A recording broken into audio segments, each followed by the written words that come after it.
నీ ప్రేమ ఇదిగో ధనులార భావంబు నందిలియరే కేవలము నమ్ముకొని నా పరలోక జీవంబు మనకబ్బును. రూపుల మీద ఆశుడైన వాడా ప్రకాశింపము.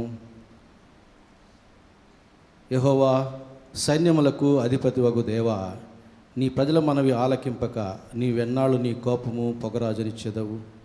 కన్నీళ్లు వారికి ఆహారముగా ఇచ్చుచున్నావు, విస్తారమైన కన్నీళ్లు నీవు వారికి పానముగా ఇచ్చుచున్నావు. మా పొరుగు వారికి మమ్ము కలహ కారణముగా చేయుచున్నావు. ఇష్టము వచ్చినట్లు మా శత్రువులు మమ్మను అపహాస్యము చేయుచున్నారు. సైన్యములకు అధిపతి వగు దేవా, చెరలో నుండి మమ్ము రప్పింపుము. మేము రక్షణ నొందునట్లు నీ ముఖకాంతి ప్రకాశింపజేయం. ప్రార్థన చేస్తున్నాం. ప్రేమ స్వరూపిన మా గొప్ప తండ్రి, పరిశుద్ధ ప్రభువా, మీ ప్రేమను బట్టి మీకే స్తుతి స్తోత్రం చెల్లించుకుంటూ ఉన్నాము. ఈ సమయంలో చేరి వచ్చిన ప్రతి ఒక్కరిని, ఇంకను రానైన వారిని కూడా మీ స్వాధీనంలో ఉంచుకొని ఆరంభం నుంచి ఆఖరి వరకు మమ్మల్ని క్రమముగా నడిపించి ప్రతి విషయంలో మీరు మాత్రమే మహిమ ఘనత ప్రభావాలు పొందుకుంటూ నీ పరిశుద్ధ రక్తంతో మమ్మల్ని కడిగి నీ పరిశుద్ధ బలకు మాకు యోగ్యత ఇచ్చి నీ వాక్యముతో మా హృదయాలు నింపి ఆశీర్వదించమని యేసు నామమున వేడుకుంటున్నాము తండ్రి, ఆమేన్. ఈ సమయంలో ఉత్తర ప్రతుర భాగంగా కీర్తన గ్రంథంలో నుంచి దావీదు రాసినటువంటి 51వ కీర్తనను మరి రమేష్ అంకుల్ గారు చదువుతారు. ఈ పరిశుద్ధ దినమునకు ఏర్పాటు చేయబడిన ఉత్తర ప్రత్యుత్తర వాక్యము దావీదు కీర్తనలు 51వ అధ్యాయము మార్చి చదువుకుందాం. దేవా, నీ కృప చొప్పున నన్ను కరుణింపుము, నీ వాత్సల్య బాహుళ్యము చొప్పున నా అతిక్రమణను తుడిచివేయుము. నా దోషము పోవునట్లు నన్ను బాగుగా కడుగుము, నా పాపము పోవునట్లు నన్ను పవిత్రపరచుము. నా అతిక్రమలు నాకు తెలిసి ఉన్నవి, నా పాపం ఎల్లప్పుడూ నా ఎదుటనున్నది. నీకు కేవలము నీకే విరోధముగా నేను పాపం చేసి ఉన్నాను, నీ దృష్టి ఎదుట నేను చెడుతనము చేసి ఉన్నాను.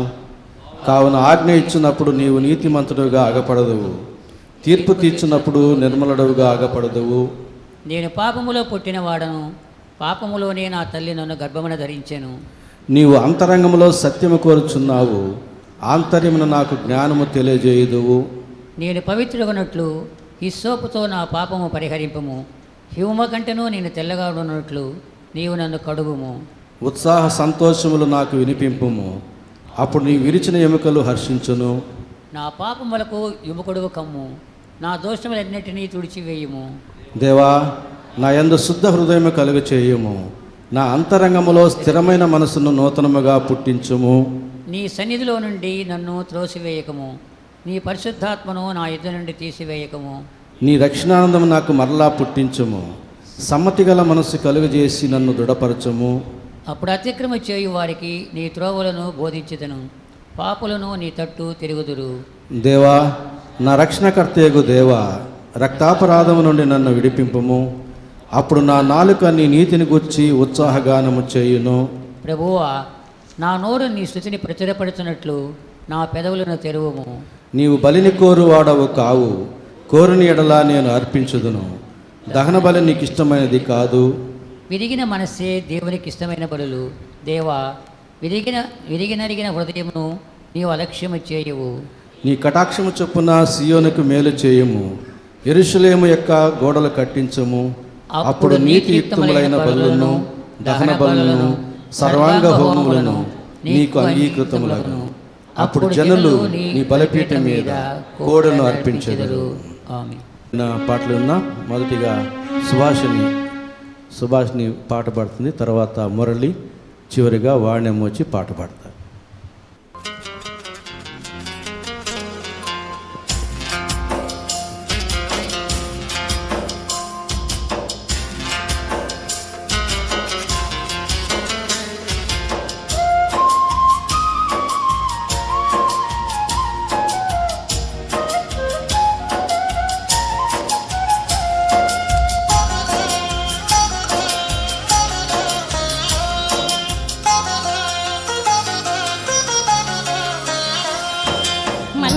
కదయ్యా మన్నే కదయ్యా మన్నే కదయ్యా మన్నే కదయ్యా మనలోని ఆత్మజ్యోతికి తప్ప మహిమ మహిలోనిదంత మన్నే కదయ్యా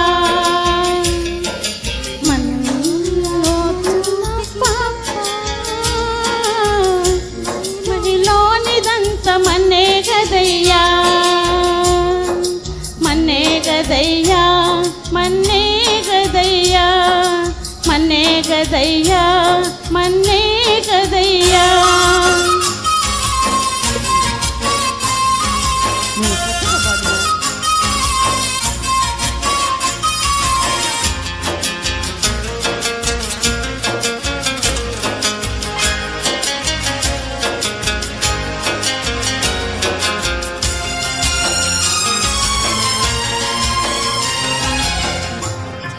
మంచిదంచు ఒకని ముంచి సంచిలోన ఉంచిన మించిన బంగారము పెంచిన నీ దేహము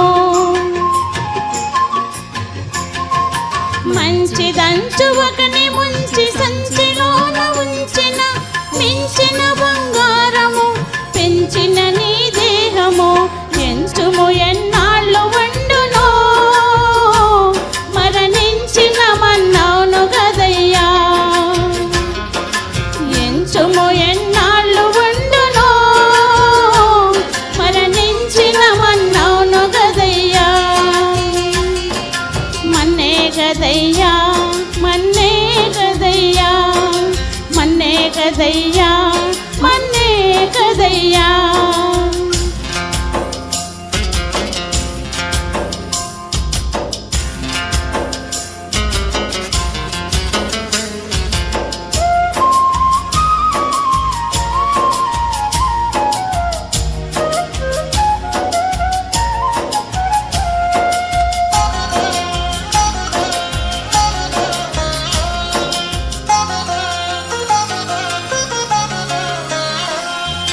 మిక్కిలి సౌందర్యమగు చక్కని నీ దేహము ఒక్కసారి ఆరిపోగ నీలో ఆత్మదీపము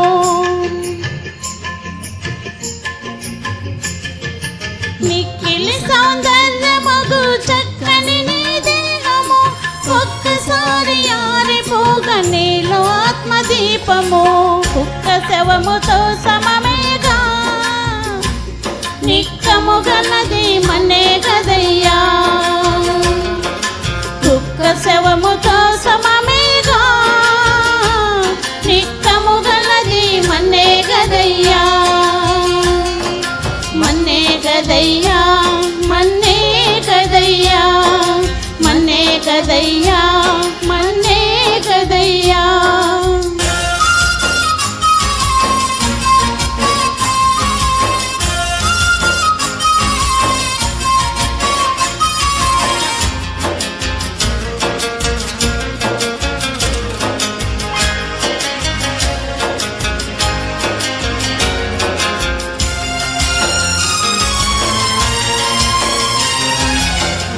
మానవునికి మరణమున్న ఎంచనంత మన్నిలా మరణముంచయించుకున్న కాలమంత మంచిలో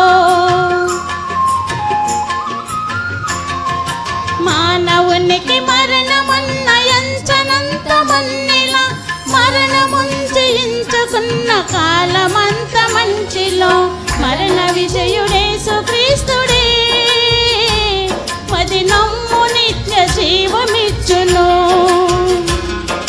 మరణ విజయుడేసు క్రీస్తుడే మది నమ్ము నిత్య జీవమిచ్చును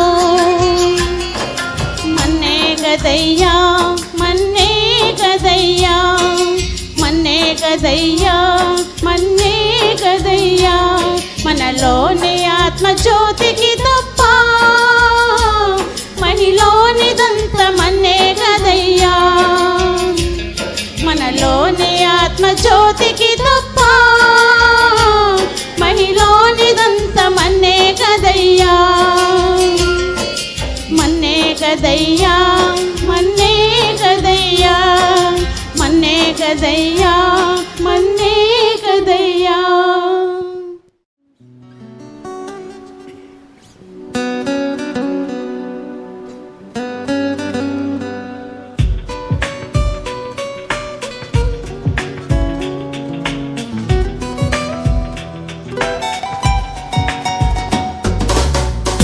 ప్రియమైన యేసయ్యా ప్రేమకే రూపమా ప్రియమార నిన్ను చూడని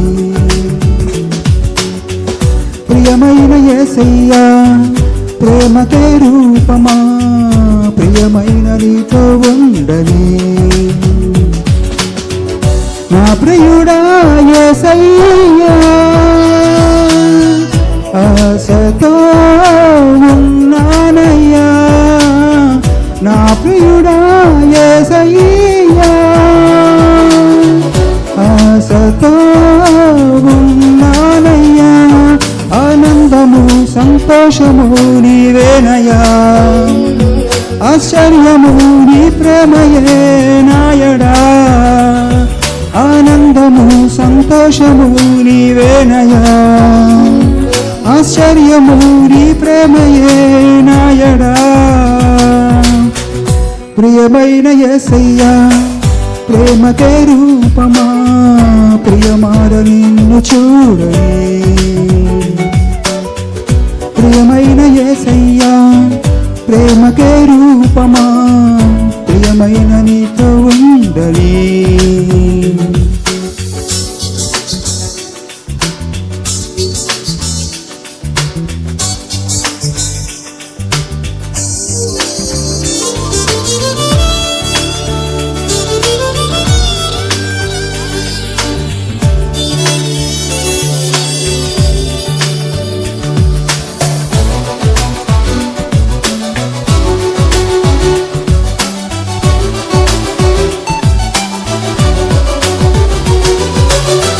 తేనెదారుల కన్నా మధురమైన నీ ప్రేమను అతి సుందరమైన నీ రూపును మరువలేను దేవా తేనెదారుల కన్నా మధురమైన నీ ప్రేమను అతి సుందరమైన నీ రూపును మరువలేను దేవా నా ప్రియుడా యేసయ్యా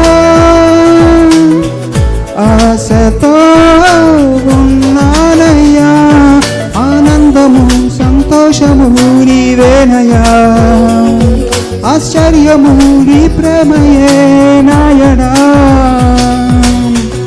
ప్రియమైన యేసయ్యా ప్రేమకే రూపమా ప్రియమార నిన్ను చూడని ప్రియమైన యేసయ్యా ప్రేమకే రూపమా ప్రియమైన నీతో ఉండని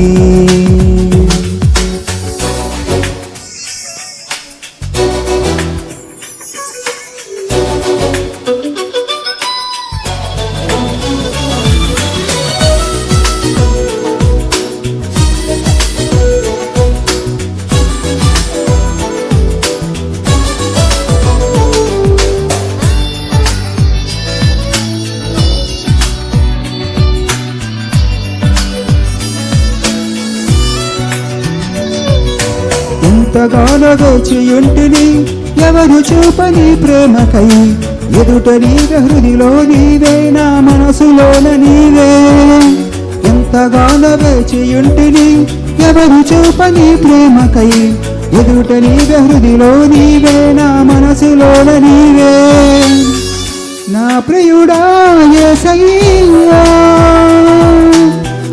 ఆశతో ఉన్నానయ్యా ఆనందము సంతోషము నీవేనయ్యా ఆశ్చర్యము నీ ప్రేమయే నాయడా ప్రియమైన యేసయ్యా ప్రేమకే రూపమా ప్రియమార నిన్ను చూడని ప్రియమైన యేసయ్యా ప్రేమకే రూపమా ప్రియమైన నీతో ఉండని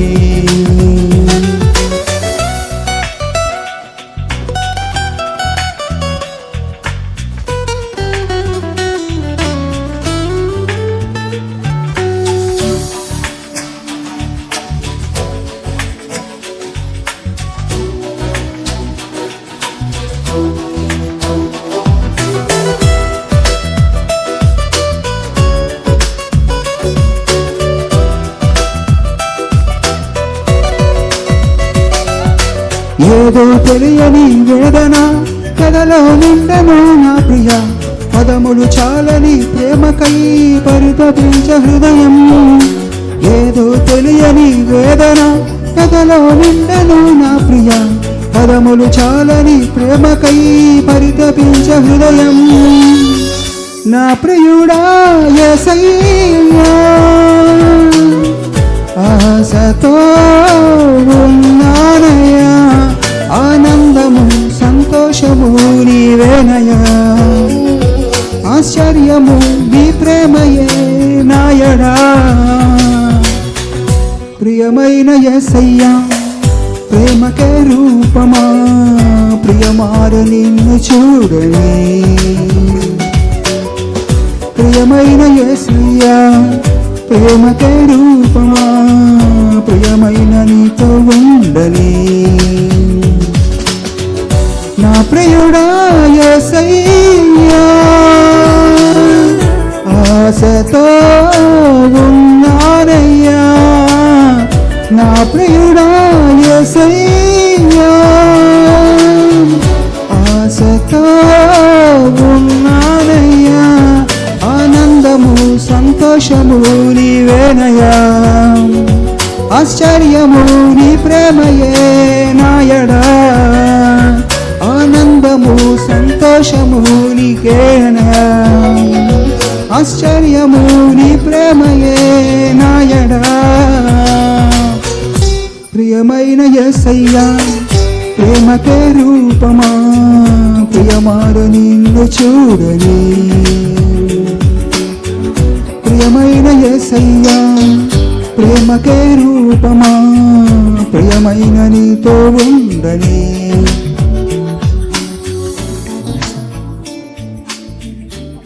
నాదు జీవితము మారిపోయినది నిన్నాశ్రయించిన వేళ నన్నాదుకుంటివి ప్రభువా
దాని నిమిత్తమై ఏర్పాటు చేయబడినటువంటి లేఖన భాగములను మంజుల రమేష్ గారు చదువుతుండగా దయచేసి సంఘం నిలుచుండాలని మనం చేస్తున్నాను. పేతురు రాసిన మొదటి పత్రిక 2వ అధ్యాయం 11వ వచనం నుంచి 17వ వచనం వరకు ఉన్న వాక్య భాగం. దేవుని పరిశుద్ధ నామమునకు స్తుతి కలుగును గాక. నేటి దినము ధ్యానమునకు ఏర్పాటు చేయబడినటువంటి దేవుని వాక్యం చదువుకుందాము. అది అపోస్తలుడైన పౌలు పేతురు రాసిన మొదటి పత్రిక 2వ అధ్యాయము 11 నుంచి 17 వరకు చదువుకుందాం. ప్రియులారా, మీరు పరదేశులను యాత్రికులను ఉన్నారు కనుక ఆత్మకు విరోధంగా పోరాడు శరీరాశలను విసర్జించి అన్ని జనులు మిమ్మల్ని ఏ విషయంలో దుర్మార్గులను దూషించరో ఆ విషయంలో వారు మీ సత్క్రియలను చూచి వాటిని బట్టి దర్శన దినమున దేవుని మహిమపరచినట్లు వారి మధ్యను మంచి ప్రవర్తన గల వారి ఉండవలనని మిమ్మల్ని బ్రతిమాలుకొంచున్నాను. మనుషులను నియమించు ప్రతి కట్టుడకును ప్రభువు నిమిత్తమై లోబడునుడి. రాజు అందరికీ అధిపతి అనియు నాయకులు దుర్మార్గులకు ప్రతిదండన చేయుటకును సన్మార్గులకు మెప్పు కలుగుటకును రాజు వలన పంపబడిన వారనియు వారికి లోబడునుడి. ఏలైనగా మీరు ఇట్లు యుక్త ప్రవర్తన గలవారై అజ్ఞానముగా మాట్లాడు మూర్ఖుల నోరు మూయట దేవుని చిత్తము. స్వతంత్రులైండియు దుష్టత్వమును కప్పిపెట్టకు మీ స్వాతంత్రమును వినియోగపరచక దేవునికి దాసులమని లోబడిండుడి. అందరినీ సన్మానించడి, సహోదరులను ప్రేమించడి, దేవునికి భయపడి రాజును సన్మానించడి. ఆమేన్. దేవుడి వాక్యం మనం వెనుకట్లో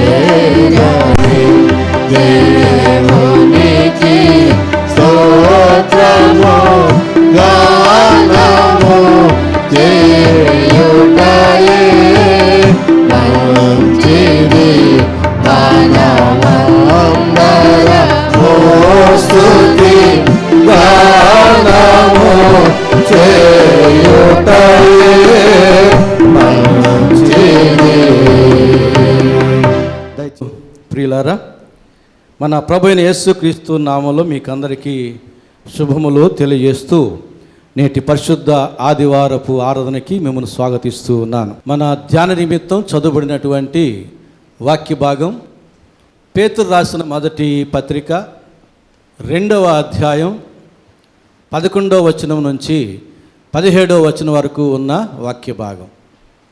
ఈ వాక్య భాగంలో నుంచి మనం ధ్యానం చేయబోయే అంశం ఏమిటంటే మనము పరలోక యాత్రికులము.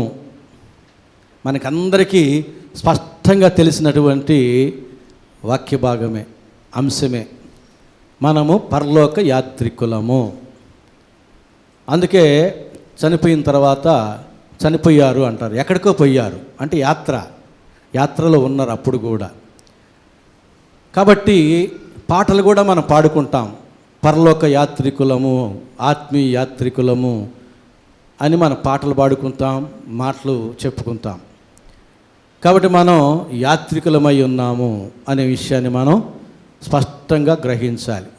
ఎప్పుడైతే ఈ సత్యాన్ని మనం మనసులో స్థిరపరచుకుంటామో అప్పుడు నిజమైన యాత్రికులముగా కొనసాగుతాం.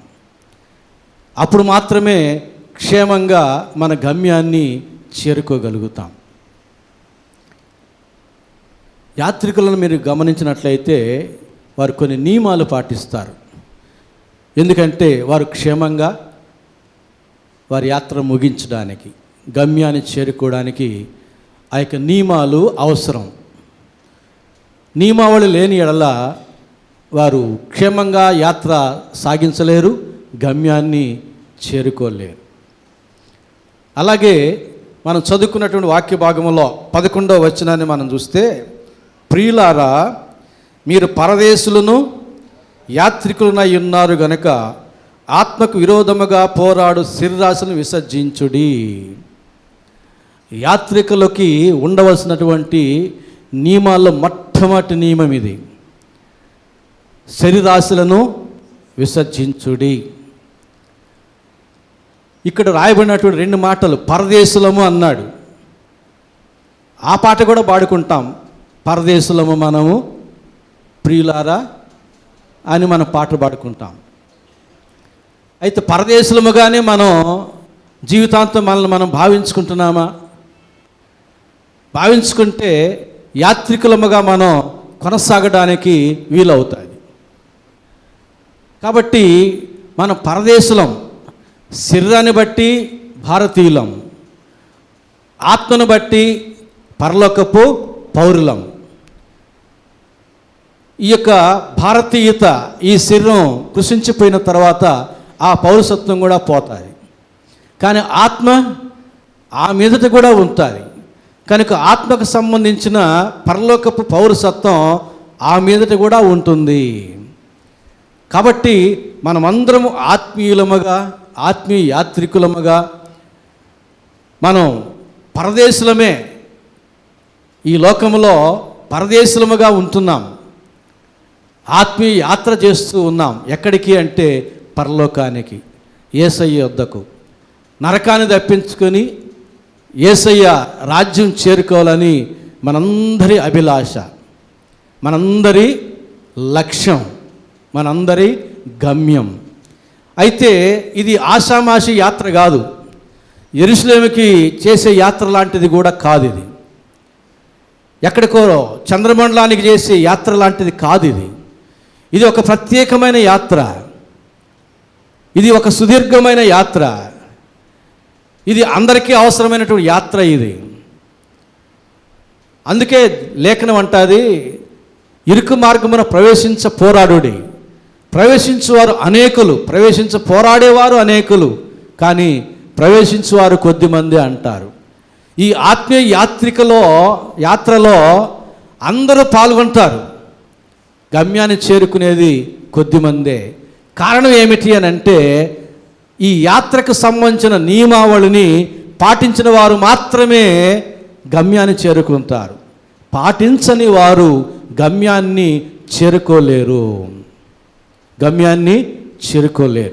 కనుక ఇక్కడ మొట్టమొదట మనం గమనించాల్సింది, మన యొక్క పరలోకపు యాత్రలో క్షేమంగా పరలోకాన్ని చేరుకోవాలి అని అంటే మనం అనుసరించవలసిన నియమావళిలో మొట్టమొదటి విషయం 11వ వచనం చెప్పబడుతూ ఉంది.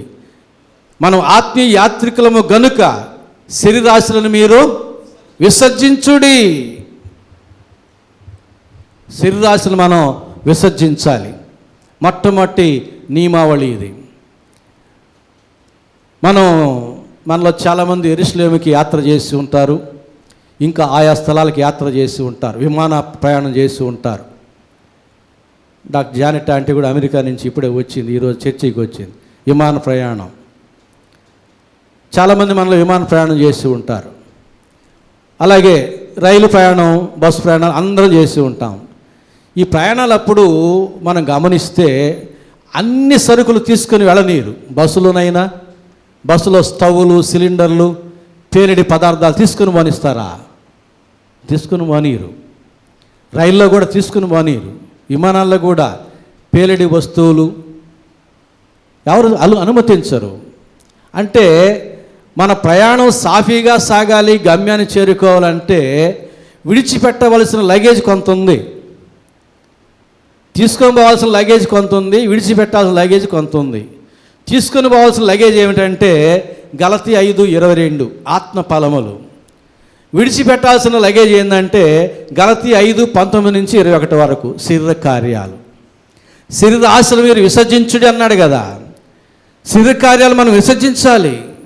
ఈ శరీర కార్యాలతో మనం పరలోకాన్ని చేరుకోవాలంటే కుదరదు. ఆ లగేజ్ పనికిరాదు. ఆ లగేజ్తో వచ్చేవారిని దేవుడు అనుమతించడు, ఇరుకు మార్గంలోనే ఆపేస్తాడు. పోరాడతావు. నీ లగేజ్ని విడిచిపెట్టని కారణాన నీవు ఇరుకు మార్గంలో ప్రవేశించలేవు, పరలోక మార్గంలో అడుగు పెట్టలేవు నీవు. అందుకు చెప్తున్నాడు ఇక్కడ, ప్రియులారా, మన పరదేశులమును ఆత్మీయ యాత్రికులమై ఉన్నాము గనక శరీరాశను మీరు విసర్జించుడి. ఈ శరీరాశలు ఇంచుమించు 15 ఉన్నాయి. గలతీయులకు రాసిన పత్రిక 5వ అధ్యాయం 19 నుంచి 21వ వచనం వరకు ఉన్న వాక్య భాగం నేను చదువుతాను, చూడండి. మనకందరికి తెలిసిన కార్యాలే, బాగా పరిచయమైన కార్యాలే. గలతీ 5:19 నుంచి 21 వరకు చదువుతున్నాను. శరీర కార్యములు స్పష్టమై ఉన్నవి. అవి ఏవనగా జారత్వము, అపవిత్రత, కాముకత్వము, విగ్రహారాధన, అభిచారము, ద్వేషములు, కలహములు, మత్సరములు, క్రోధములు, కక్షలు, భేదములు, విమతములు, అసూయలు, మత్తతలు, అలరితో కూడిన ఆటపాటలు మొదలైనవి. ఇవన్నీ లెక్కేసుకుంటే 15. శరీర కార్యములు 15. ఈ 15 మన యొక్క పరలోక యాత్రకి పనికిరాని లగేజ్ని విడిచిపెట్టాలి. ఇవన్నీ మనకు తెలిసినవే. కాకపోతే ఒక విషయం నేను మీ ముందుకు తీసుకొస్తాను. విగ్రహము అన్నాడు ఇక్కడ. కొంతమంది పొరబడతారు విగ్రహము అంటే ఏమిటి అనే దానికి. చిత్రపటానికి, విగ్రహానికి, విగ్రహారాధనకి, ఆటలాడుకునే బొమ్మకి చాలా తేడాలు ఉన్నాయి. చిత్రపటము అంటే పెయింటింగ్స్ అన్నమాట. గీతలు, పెయింటింగ్స్, చిత్రపటం. క్యాలెండర్ల మీద ఉండేటటువంటివన్నీ కూడా పటాలు, చిత్రపటాలు, ఫోటో కెమెరాతో తీసే ఫోటోలు కానీ ఇవన్నీ. ఆ మధ్య ఒక ఆయన అడిగాను, అయ్యా అంటే చర్చి మీద యేసుప్రభు బొమ్మ ఉంటే అది విగ్రహం కదా అన్నాడు. ఒక పాస్టర్ గారు మిమ్మల్ని అన్నిట్లో మెచ్చుకుంటాడు కానీ ఆ విషయంలో మాత్రం మిమ్మల్ని విమర్శిస్తున్నాడు అని అన్నాడు. అయ్యా అతనికి చిత్రపటానికి, విగ్రహానికి తేడా తెలియదు అని చెప్పి అన్నాను. నేను చెప్పాను ఆయనతో, అయ్యా ఇప్పుడు నువ్వు మనిషివి, సెల్ ఫోన్లో నీ ఫోటో తీస్తాను, సెల్ ఫోన్లో నువ్వు విగ్రహం అయిపోతావా అన్నాను.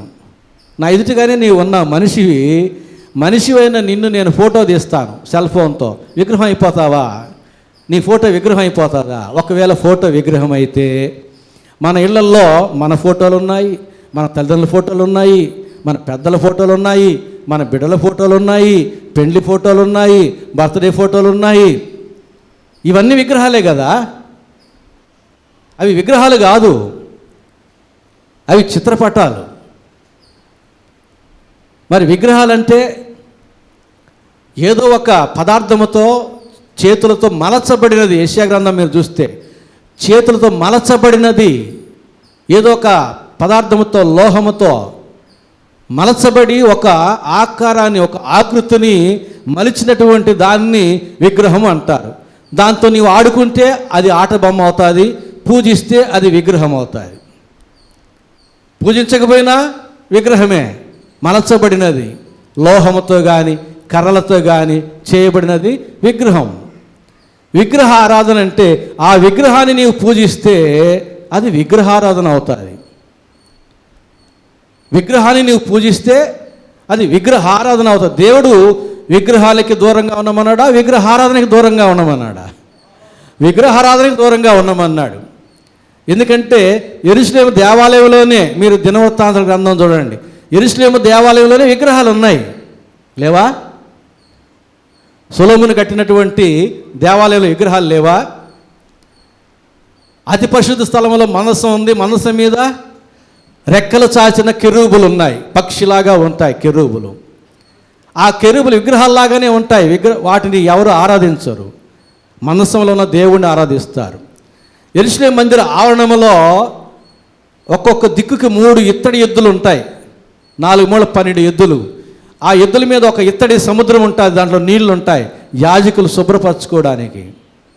యెరూషలేము మందిర ఆవరణంలోనే ఇత్తడి విగ్రహాలు 12, మీరు చదువుకోండి దినవృత్తాంతాల గ్రంథం. కానీ వాటిని ఎవరు పూజించరు. విగ్రహాలు ఉంటాయి కానీ అక్కడ విగ్రహారాధన లేదు. యెరూషలేము దేవాలయంలో విగ్రహాలు ఉన్నా విగ్రహారాధన లేదు. సజీవుడైన సృష్టికర్త అయిన దేవుని మాత్రమే ఆరాధిస్తారు. అది నేర్చుకోవాలి మనం. క్రైస్తవుల విగ్రహాలైనా వ్యర్థములే. జంతువులకు ఉండే జ్ఞానం మనిషికి లేదు. అందుకే ఎద్దైనా గాడిదైనా తన సొంత యజమాని దొడ్డిని తెలుసుకుంటారు. నా ప్రజలు నన్ను ఎరుగుకున్నారు అని వాపోతున్నాడు, విలపిస్తున్నాడు దేవుడు. క్రైస్తవుల విగ్రహాలు వట్టివే. ఆ విగ్రహాల్లో దైవత్వం ఉంటే కాకి వచ్చి సాష్టాంగపడి నమస్కారం చేస్తుంది. ఏ జంతువైనా ఏ పక్షి అయినా సాష్టాంగపడి నమస్కారం చేస్తుంది. దైవత్వం లేదని వాటికి తెలుసు, మనిషికి గుర్తించడం లేదు, మనిషికి అర్థం కావడం లేదు. అందుకంటున్నాడు శరీర కార్యాలను విసర్జించుడి. అందులో విగ్రహం కూడా ఒకటి, విగ్రహారాధన ఒకటి. విసర్జించాలి.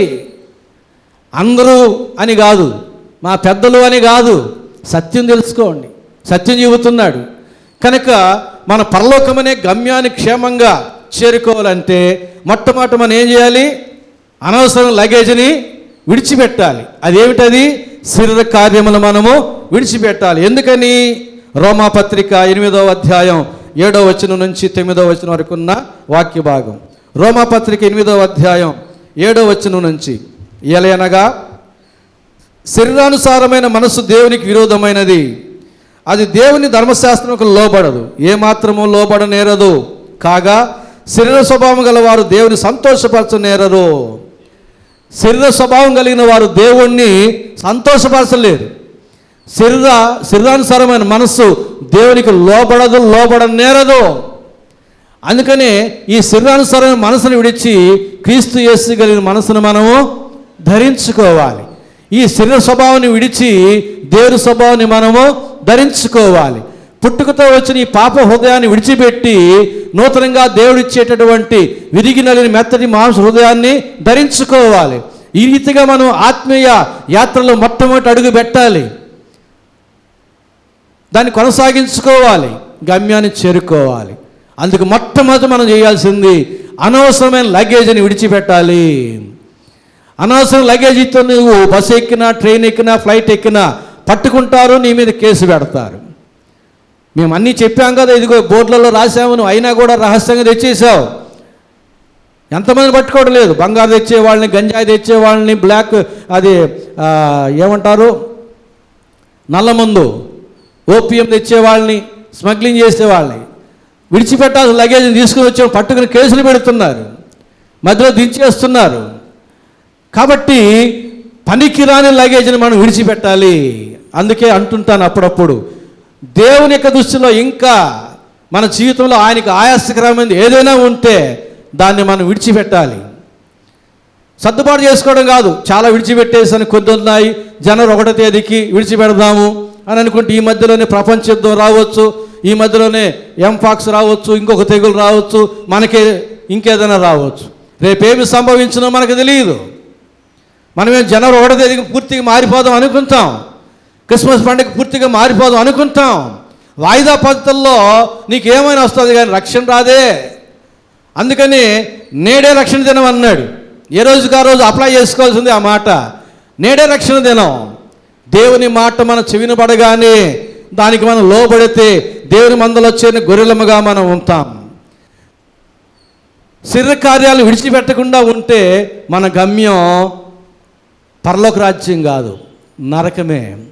ధనవంతుడు లాజరు, లూకా సువార్త 16వ అధ్యాయంలో చూస్తాం. ధనవంతుడు ప్రతిదినము బహుగా సుఖపడుచుండువాడు. ఇద్దరు చనిపోయినారు. ధనవంతుడు పాతాళములో వేదన అనుభవిస్తున్నాడు, లాజరు అబ్రహాము దగ్గర నెమ్మది అనుభవిస్తున్నాడు. ఈ ధనవంతుడు అబ్రహాముతో సంభాషించే క్రమంలో కొన్ని మాటలు వినబడతాయి మనకు. అబ్రహాం అంటాడు, కుమారుడా, నీవు నీకు ఇష్టానుసారంగా జీవించావు కాబట్టి నీవు ఇక్కడ యాతన పడుతున్నావు. ఎందుకంటే మన శరీరానుసారమైన జీవితం మన ఇష్టం, తినుము త్రాగము సుఖించము, ఇది మనకిష్టం. కనుక నీ ఇష్టానుసారమైనది నీవు విడిచిపెట్టాలి, లగేజ్ని విడిచిపెట్ట నీవు. కనుక నీ గమ్యం నరకమే కానీ పరలోకం కాదు. లాజరు, దరిద్రుడైన లాజరు ఏమీ లేకున్నా దేవునికి ఇష్టడిగా జీవించాడు. ఆయన యొక్క ఆత్మీయత సాఫీగా సాగింది. పాతాళంలో పరదేశంలో చేరుకున్నాడు, భక్తుల సమాజంలో నెమ్మది కలిగి జీవిస్తున్నాడు. కాబట్టి దావీదు దేవుని హృదయానుసారం దావీదు అంటున్నాడు 103వ కీర్తనలో, నా ప్రాణమా, నా అంతరంగంలో ఉన్న సమస్తమా ఆయన పరిశుద్ధ నామమును సన్నుతించుము. ఈ లోకమందు కాదు నీవు ఆనందించాల్సింది, శరీరమందు కాదు నీవు ఆనందించాల్సింది, దేవుని యందు ఆనందించుము. ఆయనకు ఆయస్కరమైన కార్యాలు విడిచిపెట్టము, నీ యాత్ర కొనసాగించుము. ఇది దేవుని హృదయానుసారం దావీదు చెబుతున్న మాట. కాబట్టి మనం పరలోకపు యాత్రికులం అయితే, నిజముగా మన గమ్యం పరలోకమే అయితే, నరకం తప్పించుకోవాలన్నటువంటి ఆశ నీకు ఉంటే మనం విడిచిపెట్టాల్సింది శరీరాశను విడిచిపెట్టాలి. గలతీ 5:19-21 వరకు చెప్పబడినటువంటి 15 విషయాలు విడిచిపెట్టాలి. మొదటి విషయం. రెండవ విషయం ఏమిటి అంటే పేతురు రాసిన మొదటి పత్రిక 2వ అధ్యాయం 12వ వచనం. అన్యజనులు మిమ్మును ఏ విషయంలో దుర్మార్గులను దూషింతురో ఆ విషయంలో వారు మీ సత్క్రియలను చూచి వాటిని బట్టి దర్శన దినమును దేవుని మహిమపరచునట్లు వారి మధ్యను మంచి ప్రవర్తన గలవారై ఉండవలని మిమ్మును బతిమాలుకొనుచున్నాను. పేతురు బ్రతిమలాడుకుంటున్నాడు మనల్ని. దేని కొరకండి? మంచి ప్రవర్తన కలిగి ఉండండి. అన్ని జనులు మిమ్మును ఏ విషయాల్లో దూషిస్తారో ఆ విషయాల్లో మీ సత్క్రియలను చూచి దర్శన దినమందు దేవుని మహిమపరచునట్లుగా వారి మధ్య మీరు మంచి ప్రవర్తన కలిగి ఉండుడి. మన ప్రవర్తన ఎలాంటిది? మన ప్రవర్తన మంచిగా లేకపోతే బస్సులోనైనా ట్రైన్లోనైనా ఫ్లైట్లను దించేస్తారు. ఒక నెల క్రితం పేపర్లో కూడా చదివాం. ఫ్లైట్లో పోతున్నాడు, ఎయిర్ హోస్టెస్తో మిస్బిహేవ్ చేశాడు. మధ్యలోనే ఎయిర్పోర్ట్లో దించేసి అతన్ని పోలీసులకు అప్పచెప్పేసి తర్వాత ఫ్లైట్ మళ్ళీ కొనసాగించింది. మంచి ప్రవర్తన లేకపోతే బస్ కండక్టర్ అయినా దించేస్తాడు, టీసీ అయినా దించేస్తాడు ట్రైన్లో నుంచి. మంచి ప్రవర్తన కలిగిన వారు మాత్రమే యాత్రను సాఫీగా చేయగలుగుతారు, క్షేమంగా గమ్యాన్ని చేరుకుంటారు. పరలోకమనే మన గమ్యాన్ని మనం చేరుకోవాలంటే మొట్టమొదట శరీరానుసారమైన క్రియలు విడిచిపెట్టాలి. అది అనవసరం లగేజ్ అది. రెండవది మంచి ప్రవర్తన కలిగి ఉండాలి. ఎలాంటి ప్రవర్తన కలిగి ఉంటున్నాం మనం? పేతురు రాసిన మొదటి పత్రిక 3వ అధ్యాయం 15-16 వచనాలు చదువుతున్నాను. మీ హృదయములందు క్రీస్తును ప్రభువుగా ప్రతిష్ఠించుడి. అప్పుడు మీరు దేని విషయమై దుర్మార్గులను దూషించెదరో దాని విషయమై క్రీస్తునందున మీ సత్ప్రవర్తన మీద అపనింద వేయువారు సిగ్గుపడెదరు. ఏం చేస్తారట? ఏ విషయంలో ఎవరైతే మనల్ని దూషిస్తున్నారో దుర్మార్గులని, మారిన మన జీవితాలను చూసి, మనకి మంచి ప్రవర్తన చూసి వారు సిగ్గుపడేదరంట. అరే, ఇలాంటి మంచి వారిన మనం నిందించేది, ఇలాంటి వారి మీద మనం చాడీలు చెప్పేది, ఇలాంటి వారిని మనం దూషించేది, ఇలాంటి వారిని మనం ద్వేషించేది అని మన మంచి ప్రవర్తన చూసి వారు సిగ్గుపడతారట. దేవునికి మహిమ అది. మన బిడ్డలేమో మంచి ప్రవర్తన కలిగి ఉండాలని మనం కోరుకుంటాం. మరి మన ప్రవర్తన చిన్న బిడ్డలు మొట్టమొదట వాళ్ళకి విని నేర్చుకోలేరు. కమ్యూనికేషన్ అనే టాపిక్ వస్తుంది మాకు, అందులో చెబుతారు. మొట్టమొదటి కమ్యూనికేషన్ తల్లికి బిడ్డకే ప్రారంభమవుతుందట. గర్భంలో ఉన్న పిండానికి తల్లికి ఆ కమ్యూనికేషన్ వ్యవస్థ, బిడ్డ విషయం తల్లికి, తల్లి విషయం బిడ్డకి అర్థమవుతుంది. మొట్టమొదటి కమ్యూనికేషన్ వ్యవస్థ తల్లి గర్భంలో ఉన్న బిడ్డకి తల్లికి ఏర్పడుతుంది. మాటల ద్వారా కాదు, చదువుల ద్వారా కాదు, వినిపించడం ద్వారా కాదు, అనుభూతి. కాబట్టి ఇక్కడ మన యొక్క మంచి ప్రవర్తన అంటే తల్లిదండ్రులైన వారు మంచి ప్రవర్తన కలిగి ఉంటే అది చూచి బిడ్డలు నేర్చుకుంటారు. పుట్టిన బిడ్డలు మనం నడుస్తుంటే నడవడానికి ట్రై చేస్తాడు, వాడు పొల్లుతాడు, మోకాళ్ళ మీదకి వస్తాడు, గోడ పట్టుకుని నిలబడతాడు, మనలాగా నడవడానికి ప్రయత్నం చేసి పడుతాడు, తప్పటడుగులేసి మరలా లేస్తాడు, దెబ్బ తగిలిన మనలాగా నడవడానికి వాడు ప్రయత్నం చేస్తూ ఉంటాడు. చూచి నేర్చుకున్నాడు, విని కాదు. రే నువ్వు లేచి నడవాల ప్రయత్నం చేయని మనం చెప్తే వాడికి అర్థమవుతుందా? చెవులు ఉంటాయి కానీ వాడికి అర్థం కాదు. వాడి యొక్క మస్తిష్కం అంతగా వికసించి ఉండదు, అంతటి పరిపక్వతలో ఉండదు. కాబట్టి వాడు మనం చూచి నేర్చుకుంటాడు. నువ్వు సిగరెట్ తాగుతూ ఉంటే చిన్న బిడ్డ ముందు వాడు దంటు పొలకి రంధ్రం వేసి నిప్పు కాల్చి దంటు పొలతో తాగుతాడు. వాడు నిన్ను చూసి నేర్చుకుంటాడు. బిడ్డల దగ్గరే సిగరెట్ ప్యాకెట్లు తెప్పించుకుంటేవి, బిడ్డల దగ్గరే మందు షాపుడికి అప్పు కట్టిస్తేవి, నా బిడ్డలకు మంచి ప్రవర్తన కలిగి ఉండాలంటేవి, నువ్వేమీ లేకపోతే ఎట్లా? బిడ్డల కొరకు తల్లిదండ్రులమైన మనం చేసేటప్పుడు త్యాగం ఏమిటి? పెళ్ళేంతవరకు మనం ఏదో చేసాం. పెళ్ళైన తర్వాత బిడ్డల కొరకైనా జీవించాలి, దేవుని కొరకైనా జీవించాలి, బిడ్డలకు మనం మాదిరిగా ఉండాలి. ఒక సామాజికవేత్త అంటాడు, సమాజంలో నేరస్తుల యొక్క సంఖ్య పెరిగింది అంటే అందుకు కారణం మొట్టమొదటి తల్లిదండ్రులు వారి యొక్క బాధ్యతలో వారు ఫెయిల్ అయినారు అని అంట అర్థం. మొట్టమొదటి తల్లిదండ్రులు బిడ్డల విషయాల్లో వారి బాధ్యతలు ఫెయిల్ అయినారు కాబట్టి సమాజంలో నేరస్తుల సంఖ్య పెరిగిపోయింది అని అంటున్నాడు. ఎక్కడ మన బాధ్యత? బిడ్డలకు మనం మాదిరిగా ఉంటున్నామా? బిడ్డల ముందర మనం మంచి ప్రవర్తన కలిగి ఉంటున్నామా? మనం పెద్ద మోకాళ్ళు వేసి ప్రార్థన చేస్తే వాడు కూడా పెద్ద మోకాళ్ళు వేసి ప్రార్థన చేయడం నేర్చుకుంటాడు. మనం చిన్న మోకాళ్ళు వేసి ప్రార్థన చేయడం చేస్తే వాడు చూసి అది కూడా నేర్చుకుంటాడు. నువ్వేం చేస్తున్నావు నీ బిడ్డల ముందర? నీ బిడ్డల ముందర నీ ప్రార్థన ఏమిటి? బిడ్డలేమో మంచి ప్రార్థన కలిగి ఉండాలి, మనమేమో లేదా? ఎక్కడ న్యాయం అది? దేవుని ఎదుట మీకా గ్రంథం అంటాడు, నీ దేవుని ఎదుట న్యాయముగా కనిక్రమ కలిగి ప్రవర్తించుటయే కదా కోరుచున్నాడు. ఇంకేం కోరుతున్నాడు? ఇదే కోరుకునేది. దేవుని ఎదుట మనం మంచి ప్రవర్తన కలిగి ఉండాలి. సంఘములో, సమాజములో, ఇంటిలో ఎక్కడైనా సరే మనం మంచి ప్రవర్తన కలిగి ఉంటే మన యొక్క ఆత్మీయ యాత్రలో క్షేమంగా సాగిపోతాము. నరకాన్ని తెప్పించుకుని గమ్యాన్ని చేరుకోగలుగుతాం. అప్పుడు మనం దూషించేవారు, ద్వేషించేవారు మనల్ని బట్టి సిగ్గుపడెదరు. రెండవ పేతురు రాసిన మొదటి పత్రిక 3వ అధ్యాయం 1వ వచనం 2వ వచనం, అటువలే స్త్రీలారా మీరు మీ స్వపురుషులకు లోబడి ఉండుడి. అందువలన వారిలో ఎవరైనా వాక్యమునకు అవిధేయులైతే వారు భయముతో కూడిన మీ పవిత్రమైన ప్రవర్తన చూచి వాక్యము లేకుండానే తమ భార్యల నడవడి వలన రాబట్టబడవచ్చును. వాక్యం లేకపోయినా పర్వాలే, మీ యొక్క మంచి ప్రవర్తన ద్వారా అవిధేయులైన మీ భర్తలు మీరు రాబట్టుకోగలుగుతారు. అంటే విధేయతలో, మంచి ప్రవర్తనలో ఎంత శక్తి ఉందో చూడండి. వాక్యము కంటే అన్నట్టుగా చెబుతున్నాడు ఇక్కడ. నాకైతే మనస్సు ఒప్పుకోవడంలే, వాక్యము కంటే మించిన శక్తి ఇక్కడ ఉంది అని చెప్పడానికి.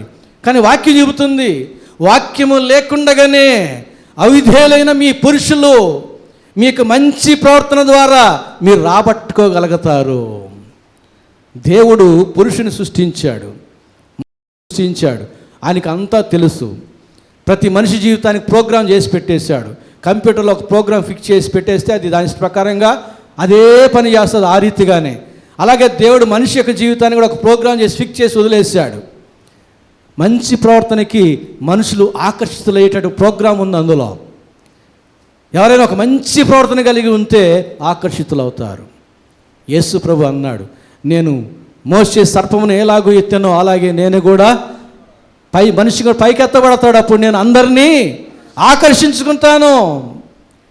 యేసు ప్రభు యొక్క మంచి ప్రవర్తన నాటి నుంచి నేటి వరకు ఎంతమందిని ఆకర్షించింది. యేసయ్య ప్రేమను చెప్పండి, ఆకర్షితులవుతారు. యేసయ్య త్యాగం చెప్పండి, ఆకర్షితులవుతారు. మంచి ప్రవర్తన, మనిషిని దేవుడు అట్లా సృష్టించాడు. కనుక మనం మంచి ప్రవర్తన కలిగి ఉంటే మన యాత్రకి ఏ డోకాలు ఉండదు. అనవసరమైన లగేజ్ మనం విడిచిపెట్టాలి. రెండోది, మనము మంచి ప్రవర్తన కలిగి ఉండాలి. 2వ పేతురు రాసిన పత్రిక 3వ అధ్యాయం 12వ వచనం, మీరు పరిశుద్ధమైన ప్రవర్తనతోనూ భక్తితోనూ ఎంతో జాగ్రత్త గలవారై ఉండవలెను. మీరు పరిశుద్ధమైన ప్రవర్తనతోనూ భక్తితోనూ ఎంతో జాగ్రత్త గలవారై ఉండవలెను. ఉందా జాగ్రత్త? రక్షణ ఏమో భయముతో వణకుతో కొనసాగించుకోమన్నాడు. ఉందా? భయం ఉందా? వణుకు ఉందా? అసలు రక్షణ ఉందా? నేనేమంటానంటే, నిజముగా మనం రక్షించబడితే ఆ అమూల్యమైన రక్షణ కోల్పోవడానికి ఇష్టపడక అవసరమైతే ప్రాణాలైనా కోల్పోతారు. అందుకు ఉదాహరణ హతసాక్షులే. నిజముగా మనం రక్షణ ఆనందాన్ని అనుభవిస్తూ ఉంటే దాన్ని కోల్పోవడానికి ఇష్టం లేక దాన్ని గట్టిగా చేపట్టే విషయంలో అవసరమైతే ప్రాణత్యాగమైనా చేస్తారు. అలాంటిది రక్షణ ఆనందం. మనం అట్టి ప్రయత్నం చేయడం లేదంటే మనం రక్షించబడింది కొంచెం ఆలోచన చేయాలి, పరీక్ష చేసుకోవాలి. అందుకని అంటున్నాడు, మీరు పరిశుద్ధమైన ప్రవర్తనతోనూ భక్తితోనూ ఎంతో జాగ్రత్తగా ఉండవలెను. దేవుని యొక్క రాజ్యం చేరుకోవాలంటే ఆషామాషి కాదు. దానికి లగేజ్ సర్దుకోవాలి, లగేజ్ అంతా చూసుకోవాలి, పనికిరాని లగేజ్ అంతా తీసేయాలి, పనికొచ్చే లగేజ్. గలతీ 5:22 ఆత్మఫలాలు మాత్రమే తీసుకెళ్ళాలి, శరీర కార్యాలను విడిచిపెట్టాలి. ఇది మొదటి నియమం. రెండవది మన ప్రవర్తన. మన ఇంట్లో ఎట్టుంది, బయట ఎట్టుంది.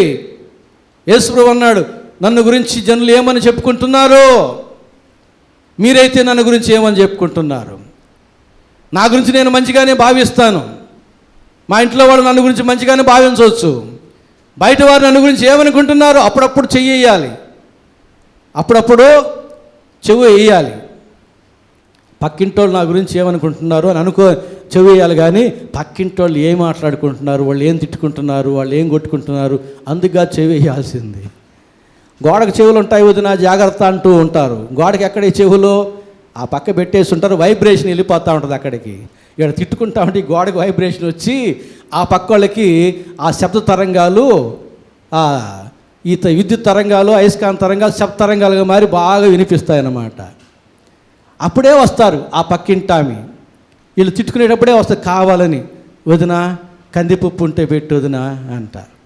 వాళ్ళు తగు వేసుకుంటున్న చూసి ఆ తర్వాత అన్నయ్య వెళ్ళిపోయిన తర్వాత వచ్చి ఏంది వదిన ఇందాక నేను వచ్చినాను మీరు తిట్టుకుంటున్నారంటే మొత్తం చేపించుకోవడానికి. అది కాదు మనకు కావాల్సింది, మన గురించి ఏమనుకుంటున్నారు. యేసుప్రభు పరీక్ష చేసుకున్నాడు, జనులు నన్ను గురించి ఏమనుకుంటున్నారు, మీరైతే నన్ను గురించి ఏమనుకుంటున్నారు. ఎప్పుడైతే మనం ఈ స్వపరీక్ష చేసుకుంటామో మన జీవితాలు బాగుపడతాయి. మనం మంచి ప్రవర్తన కలిగిన వారమై గమ్యాన్ని క్షేమంగా చేరుకోగలుగుతాం. సమయం లేదు కనుక మరొక విషయాన్ని నేను చెప్పి ముగిస్తాను. మూడో విషయం ఏమిటంటే 13వ వచనం చూడండి. వరుసగా ఒక్కొక్క వచనంలో ఒక్కొక్క పాయింట్ మనం ధ్యానం చేస్తున్నాం. 13వ వచనం, మనుషులు నియమించు ప్రతి కట్టడకును ప్రభు నిమిత్తమై లోబడి ఉండుడి. లోబడి ఉండాలి. బస్సులోనైనా, ట్రైన్లోనైనా, ఫ్లైట్లోనైనా లోబడి ఉండకపోతే దించేస్తారు. ఫ్లైట్లో బెల్ట్ వేసుకోమంటే నా ప్యాంటుకి బెల్ట్ వేసుకున్నానంటే కుదరదు. నీ ప్యాంటు బెల్ట్ కాదు, నువ్వు సీటుకి నీకు బెల్ట్ తగిలించుకోవాలి. ఫ్లైట్ ఇట్లా వేసేటప్పుడు దిగేటప్పుడు నీకేం ఇబ్బంది లేకుండా వాళ్ళకి లోబడి ఉండాలి. నాకు అక్కర్లేదంటే కుదరదు. ఫ్లైట్ దిగేటప్పుడు పైకి ఎగిరేటప్పుడు టాయిలెట్ పోవద్దని చెప్తారు, ఎందుకంటే ఇంక్లినేషన్ ఉంటుంది, అప్పుడు జారి పడతావు. వాళ్ళు చెప్తారు టాయిలెట్ బాగోకూడదని, ఇప్పుడు సాఫీకి వెళ్ళేటప్పుడు పోయింది అంటారు. లోబడాలి. అయ్యా మీరు పక్క సీట్లో ఉండి ఆయనకి ఇబ్బంది కలిగించదండి, ఇబ్బంది కలిగించకుండా ఉండాలి. కొన్ని ఫ్లైట్లు వైన్ ఇస్తారు, లిమిట్గా ఇస్తారు, లిమిట్లో ఉంటే లిటికేషన్ ఉండదని. ఎక్కువ అడిగితే ఎవరు నీకు ఇంతే చాలంటారు. ఇవన్నీ చెబుతుంటారు. లోబడాలి, లేదంటే దించేస్తారు. ట్రైన్లోనైనా అంతే, బస్సులోనైనా అంతే. వారికి లోబడి ఉండాలి. అయ్యా కూర్చోండి, అరవద్దు, గోల్ చేయొద్దు, కూర్చొని ఉండండి, ఇప్పుడు దిగొద్దు, ఇప్పుడు ఇట్లా అనొద్దు, ఇప్పుడు ఇట్లా అనొద్దు, ఇవన్నీ చెబుతుంటారు. వాటికి కొన్ని స్టాపింగ్స్ ఉన్నాయి. భోజనం అని చెప్పి ఇక్కడ ఆగండి అని చెప్పి అనొద్దు, ఒక స్టాపింగ్ ఉంది దానికి. వాళ్ళు చెప్పినట్టు వినాలి. మనం లోబడి ఉండడం నేర్చుకోవాలి. బస్సు ఎక్కి, ట్రైన్ ఎక్కి, ఫ్లైట్కి నా ఇష్టానుసారంగా ఉంటానంటే కుదరదు. లోబడి ఉండాలి. నీవు పరలోకమనే యాత్రను క్షేమంగా చేరుకోవాలంటే అనవసరమైన లగేజీ విడిచిపెట్టాలి, మంచి ప్రవర్తన కలిగి ఉండాలి, లోబడుట నేర్చుకోవాలి. ఎవరెవరికి లోబడి ఉండాలి, ఎందుకు లోబడి ఉండాలి? రోమాపత్రిక 13వ అధ్యాయం మొదటి 2 వచనాలు. రోమాపత్రిక 13వ అధ్యాయం మొదటి 2 వచనాలు చదువుతున్నాను. ప్రతి వాడును పై అధికారులకు లోబడి ఉండవలెను, ఏలైనగా దేవుని వలన కలిగినది తప్ప మరి ఏ అధికారమును లేదు. ఉన్న అధికారములు దేవుని వలనే నియమింపబడి ఉన్నవి కాబట్టి అధికారమును ఎదిరించువాడు దేవుని నియమమును ఎదిరించుచున్నాడు. ఎదిరించువాడు తమ మీదికి తామే శిక్ష తెచ్చుకొనును. అందుకు లోబడాలి. అధికారములు అన్నీ దేవుని చేత ఏర్పాటు చేయబడినవి కనుక దేవుని నిమిత్తం, ప్రభు నిమిత్తం మీరు లోబడి ఉండుడి అన్నాడు. ప్రభు నిమిత్తం లోబడి ఉండాలి. లోకంలో ఉండే అధికారాలు అన్నిటికీ లోబడి ఉండాలి. ప్రభు నిమిత్తం, ప్రభుకి వ్యతిరేకమైన ఏదైనా ఉంటే ప్రభు నిమిత్తం దానికి లోబడక్కర్లే. దానియేలు 6వ అధ్యాయం చూస్తే అక్కడ ఆయనకు ఒక ఆజ్ఞ వచ్చింది. 4 రోజులు ఎవరితో మనవి చేయకూడదు. అలాగే మనవి చేసేవాడు సింహాల గుహలో పడవేయబడతాడు. అయితే దానియేలు లోబడ్డాడా ఆ రాజు ఆజ్ఞకి? షడ్రక్ మేషక్ అబేద్నెగో లోబడ్డారా? లోబడితే అది ప్రభు నిమిత్తం అవుతుందా? దేవుని నిమిత్తం అవుతుందా? కాదు. దేవునికి అనుకూలమైన ప్రతి అధికారం ఈ లోకంలో ఉన్నాయి. ఏమేమి అధికారాలు? తల్లిదండ్రుల యొక్క అధికారాలు, ప్రభుత్వ అధికారుల యొక్క అధికారాలు, అలాగే బోధకుల యొక్క అధికారాలు, దేవుని యొక్క అధికారం, వీటన్నిటికీ మనం లోబడాలి. మనం లూకా సువార్త 2వ అధ్యాయం 51లో చూస్తే 12 సంవత్సరాల ప్రాయంలో ఉన్న యేసు ప్రభువు వారితో కూడా నజరేతుకి వెళ్ళి వారికి లోబడి ఉండెను. సాక్షాత్తు దేవుడు మనకు మాదిరిగా ఉండడానికి తన చేత సృష్టించబడిన మరియు యోసేపులకు లోబడి ఉండెను. లోబడి ఉన్నాడు. ఎందుకు లోబడాలి? వారు కదా యేసయ్యకి లోబడాలి. యేసు వారికి ఎందుకు లోబడ్డాడు? నీకు నాకు మాదిరి చూపించడానికి, నీకు మనకు మార్గముగా ఉండడానికి లోబడి ఉండెను. తల్లిదండ్రులకు లోబడుతున్నామా? తల్లిదండ్రులకు లోబడుతున్నామా? ఎంతమంది బిడ్డలు లోబడుతున్నారు? తల్లిదండ్రులకి మనం లోబడాలి. మారిన తర్వాత ఎంతకాలం మారకుండా ఉంటావు? దేవుని చేత వారికి ఇవ్వబడిన అధికారం అది. బిడ్డలు తల్లిదండ్రులకు లోబడి తీరాలంతే. అప్పుడు నీవు ఆత్మీయ యాత్రలో కొనసాగుతావు. ఇది దేవుని చేత నియమించబడినటువంటి అధికారం ఇది. ఏ బిడ్డలైతే తల్లిదండ్రులకు లోబడతారో వారు ఇహలోకములోను పరలోకములోను దీవించబడతారు. రెండవది, తీతుకు రాసిన పత్రిక 3వ అధ్యాయం 1-2 వచనాలు, అధిపతులకు లోబడి ఉండుడి అంటున్నాడు. దేవుడు నియమించిన అధికారాలే ఉన్నాయి, మీరు వాటికి లోబడి ఉండండి అన్నాడు. అందులో తల్లిదండ్రుల యొక్క అధికారం చూపించాము. అలాగే అధిపతులు, వారు కూడా వారి గురించి చెప్పాడు. వారు న్యాయము కొరకే అంటారు. న్యాయం కొరకు ఉన్న అధిపతులకు మనం లోబడాలి. అన్యాయస్తులైన అధిపతులు మనం ఎదిరించాలి. యేసు ప్రభులాగా మనం కూడా కొరడ తీసుకోవచ్చు. కాబట్టి అధిపతులకు మనం లోబడి ఉండాలి. అలాగే హెబ్రీ 13:17, మీ పైన నాయకులుగా ఉన్నవారు లెక్క అప్పజెప్పవలసిన వారి వల్లే మీ ఆత్మలకు కాపరి అయి ఉన్నారు. వారు దుఃఖముతో ఆ పని చేసిన ఎడల మీకు నిష్ప్రయోజనము కనుక దుఃఖముతో కాక ఆనందముతో చేయనట్లు వారి మాట విని వారికి లోబడి ఉండుడి. మీ బోధకులకు లోబడి ఉండాలి. బోధకులకు లోబడి ఆత్మలను కాసేటటువంటి కాపలకు. అంటే ఇందులో నేనున్నాను కాబట్టి నా సొంత మాట అనుకుంటారేమోనని లేఖనం చదివి వినిపించాను మీకు. బోధకులు వారికి లోబడాలంతే. ప్రకటన గ్రంథం 1వ అధ్యాయం చివరి వచనాలు చూస్తే 7 సంఘముల మధ్య సంచరించేవాడు, కుడి చేతిలో 7 నక్షత్రాలు పట్టుకున్నవాడు చెప్పు సంగతులు ఏమనగా అంటాడు. ఆ 7 నక్షత్రాలు 7 సంఘపు దూతలు. ఎవరు వాళ్ళు? బోధకులు. ఆయన కుడి చేతిలో ఉన్నవారు బోధకులు. ప్రకటన గ్రంథంలో రాసిన 7 ఉత్తరాలు సంఘానికి రాయలే, సంఘపు దూతకు ఇలాగూ రాయము అన్నాడు. దేవుడు బోధకుల ద్వారా సంఘానికి తన వర్తమానం అందిస్తాడు. దేవుడు బోధకుల యొక్క నోట ఆయన మాట ఉంచుతాడు, అది సంఘానికి అందించబడుతుంది.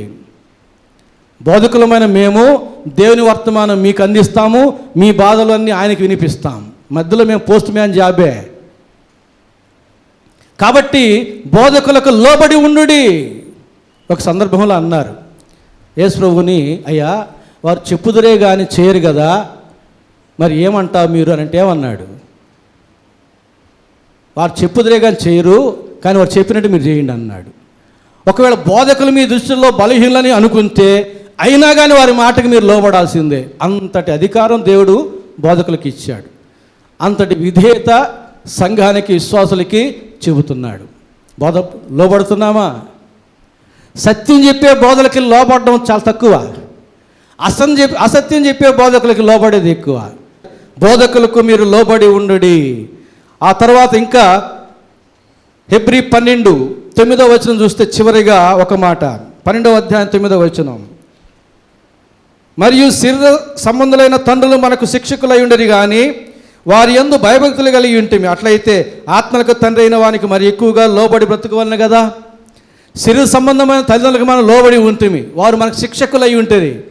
అలాగైతే ఆత్మలకు తండ్రి అయిన దేవునికి మరి ఎక్కువగా లోబడాలి కదా. లెక్క కడుతున్నాడు ఇక్కడ. శరీర సంబంధమైన తల్లిదండ్రులకే మనం ఇంతగా లోబడుతుంటే మరి ఆత్మ సంబంధమైనటువంటి దేవునికి తండ్రికి ఇంకెంతగా లోబడాలి. కాబట్టి మనం ఏం చేయాలి? మనం ఆత్మీయ యాత్రలో గమ్యాన్ని క్షేమంగా చేరుకోవాలంటే మొట్టమొదట మనం ఏం చేయాలి? 3 విషయాలు చెప్పాను. ఏం చేయాలి? దేవుని యొక్క రాజ్యం మనం చేరుకోవాలంటే, మనం నిజమైన ఆత్మీయ యాత్రికులముగా నరకాన్ని తొలగించుకొని పరలోకం చేరుకోవాలంటే మొట్టమొదట మనము శరీరకార్యాలను విడిచిపెట్టాలి. రెండవది మంచి ప్రవర్తన కలిగి ఉండాలి. మూడవది లోబడి ఉండాలి. ఈ 3 విషయాలు ఉంటేనే బస్ జర్నీ అయినా, ట్రైన్ జర్నీ అయినా, ఫ్లైట్ జర్నీ అయినా, సోల్ జర్నీ అయినా సాఫీగా సాగుతుంది. మనం అందరం ఆత్మీయ యాత్రికులమే. ఈ 3 నియమావళి మనలో ఉన్నాయా లేదా? ఎంతవరకు ఉన్నాయి? లేని ఎడల మన యాత్ర సాగదు, ఆగిపోతుంది. సాగిపోయేదే యాత్ర కానీ ఆగిపోయేది యాత్ర కాదు. కాబట్టి మనం పరలోక యాత్రికులమై ఉన్నాం, ఇది సత్యం. మనం అందరం ఆత్మీయత చేస్తున్నాం, ఇది సత్యం. ఈ యాత్రలో ఆగిపోయే వాళ్ళు ఎంతమంది? సాగిపోయే వాళ్ళు ఎంతమంది? సాగిపోయే వాళ్ళల్లో ఉన్నావా? ఆగిపోయే వాళ్ళల్లో ఉన్నావా? సాగిపోతూ ఉంటే ఇంకా నీవు శరీర కార్యాలను విసర్జించేసి మంచి ప్రవర్తన కలిగి లోబడి ఉండడంలో ఇంకా సాగిపోవాలి. ఆగిపోతే ఈ 3 విషయాల్లో స్వపరీక్ష చేసుకోవాలి. పరిశుద్ధాత్మ దేవుడు ఆ రీతిగా మనం ప్రేరేపించి నడిపించి క్షేమంగా గమ్యాన్ని చేర్చునుగాక. ఆమెను ప్రార్థన చేసుకుందాం. ప్రేమ స్వరూపిన మా గొప్ప తండ్రి, పరిశుద్ధ ప్రభువా, మీ ప్రేమను బట్టి మీకే స్తుతి స్తోత్రం చెల్లించుకుంటున్నామయ్యా. నీ వాక్యముతో మా హృదయాల్ని నింపినందుకు వందనాలు చెల్లించుకుంటున్నాం. మీ వాక్యమనే ఉదక స్నానంతో మనం శుద్ధీకరించినందుకు వందనాలు చెల్లించుకుంటున్నాం. ప్రభువా, మేమందరము ఆత్మీయ యాత్రికులముగా నా తండ్రి శరీరాశులను విసర్జించి మంచి ప్రవర్తన కలిగిన వారమై లోబడి జీవించేటటువంటి వారముగా కొనసాగిన తండ్రి నిన్ను చేరుకునే భాగ్యం మాకు దయచేయమని, మీ చేత్తో మమ్మల్ని పట్టుకుని మీ మార్గంలో స్థిరముగా నడిపించి క్షేమము దయచేయమని యేసు నామమున వేడుకుంటున్నాము తండ్రి. ఆమేన్.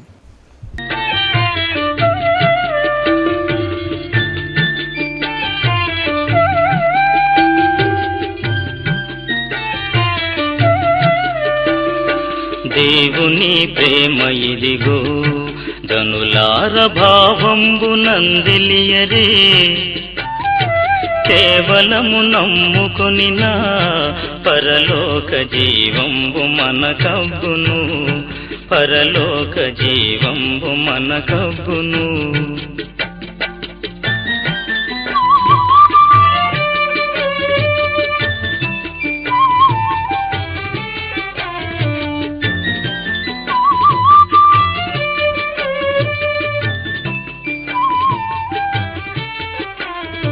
సర్వలోకము మనలను తన వాక్య సత్య